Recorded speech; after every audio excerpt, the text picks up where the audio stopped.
ሰላም ጤና ይስጥልኝ ውድ የጤናማ ሕይወት ተመልካቾቼ እንዴት ናችሁ?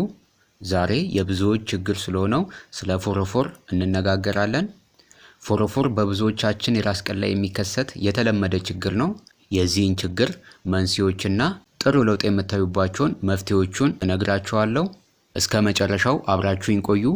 ይህን ጠቃሚ ቪዲዮ ለወዳጆቻችሁ ሼር በማድረግ ለሌሎችም አሳውቁ። ሁሌም የምለቀው የጤና መረጃ እንዲደርሳችሁ ሰብስክራይብ እና ላይክ አድርጉ። ያላችሁን ማንኛውንም አስተያየት ኮሜንት ላይ ጻፉልኝ። እስከ መጨረሻው መልካም ቆይታ ይሁንላችሁ።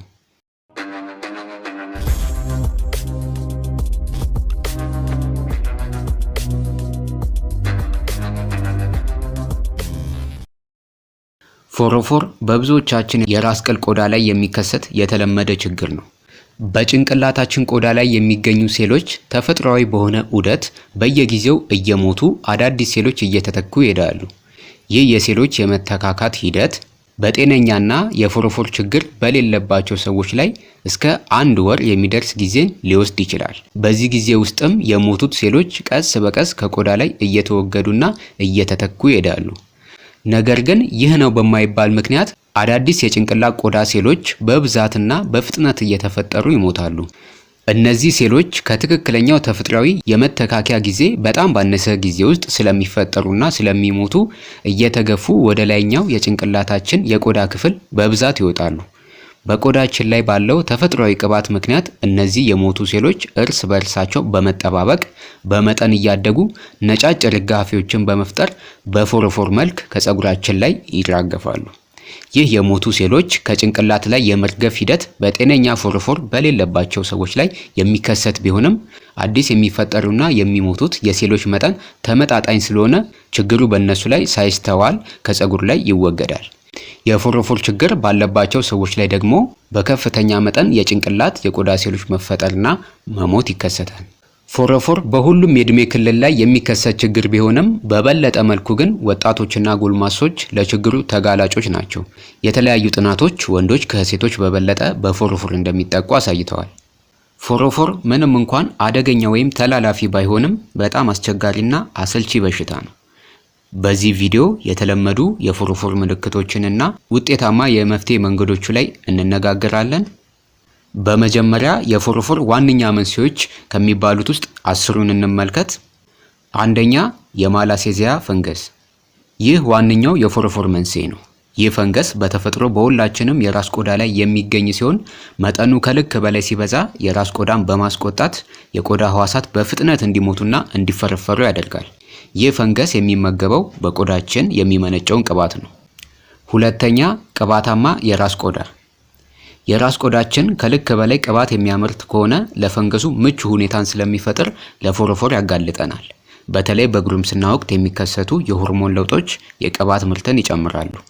ሶስተኛ፣ ደረቅ ቆዳ። በተፈጥሮ ደረቅ የራስ ቆዳ ካሎት ትንንሽ ደረቅ ቅርፊቶች እንዲፈጠሩ ያደርጋል። ይህ አይነቱ ፎሮፎር በተለይ በቀዝቃዛና ደረቅ የአየር ጸባይ ይባባሳል። አራተኛው፣ ሴቦሪክ ዴርማታይተስ የሚባለው ከባድ የፎሮፎር አይነት ሲሆን ቀይ እና ቅባታማ በሆነ ቆዳ ላይ በነጭ ወይም በቢጫ ቅርፊቶች በማሳየት ይታወቃል። ከራስ ቆዳ በተጨማሪ ሌሎች የሰውነት ክፍሎች ላይም ሊወጣ ይችላል። አምስተኛ፣ ፀጉርን በአግባቡ ወይም በበቂ ጊዜ አለመታጠብ። ፀጉርን በደንብ አለመታጠብ ቅባትና የሞቱ የቆዳ ህዋሳት እንዲከማቹ ያደርጋል። ይህም ለፈንገሱ ምግብ በመሆን የፎሮፎር መፈጠርን ያባብሳል። ስድስተኛ፣ ለፀጉር እንክብካቤ ምርቶች ወይም ፕሮዳክቶች አለርጂ መሆን።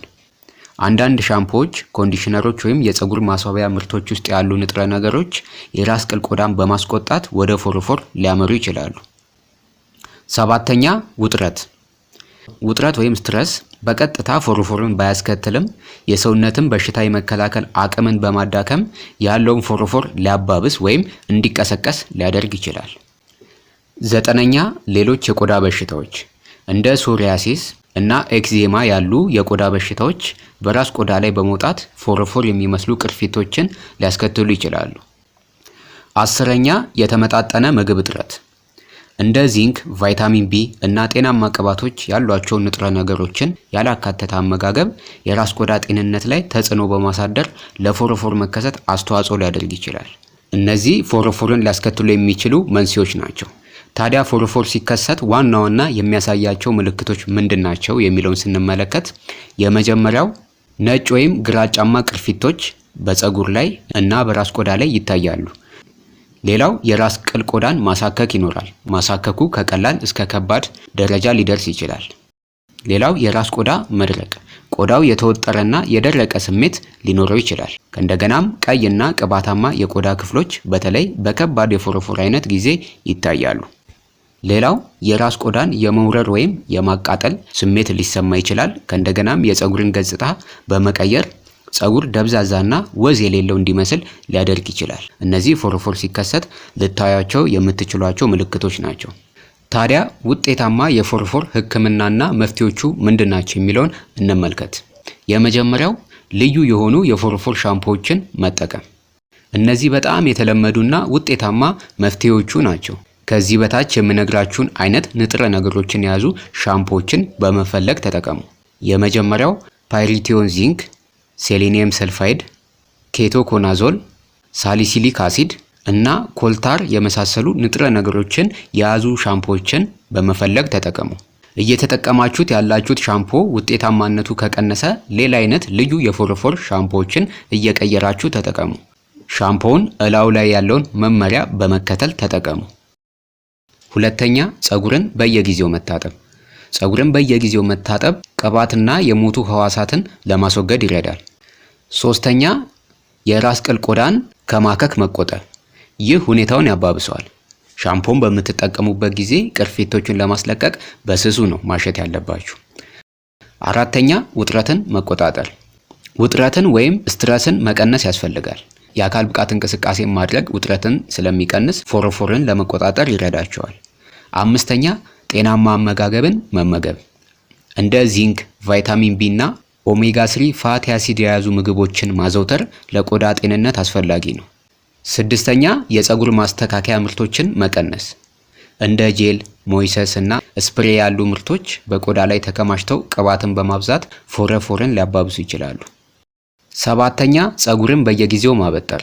ፀጉርን በቀስታ ማበጠር የራስ ቆዳ ቅባትን ለማዳረስና የተፈረፈሩ ቅርፊቶችን ለማስወገድ ይረዳል። ሌላው በመጨረሻ ፎሮፎሩ ከባድ ከሆነ በተለመዱ ሻምፖዎች ለውጥ ካላመጣ ወይም የራስ ቆዳችሁ ላይ መቅላትና እብጠት ካያችሁ የቆዳ ሐኪምን ማማከር ያስፈልጋል። እንግዲህ ተመልካቾቼ ከላይ የነገርኳችሁን መፍትሄዎች በመጠቀምና ችግሩን ሊያባብሱ ከሚችሉ መንስኤዎች በመቆጠብ ፎሮፎርን መቀነስ ትችላላችሁ። ቪዲዮ ከጠቀማችሁ ለወዳጆቻችሁ ሼር በማድረግ ለሌሎችም አሳውቁ። ሁሌም የምለቃቸው የጤና መረጃዎች እንዲደርሳችሁ ሰብስክራይብ እና ላይክ አድርጉ። ያላችሁን ማንኛውንም አስተያየት ኮሜንት ላይ ጻፉልኝ። በቀጣይ በሌላ የጤና መረጃ እስከምንገናኝ መልካም ቆይታ ይሁንላችሁ።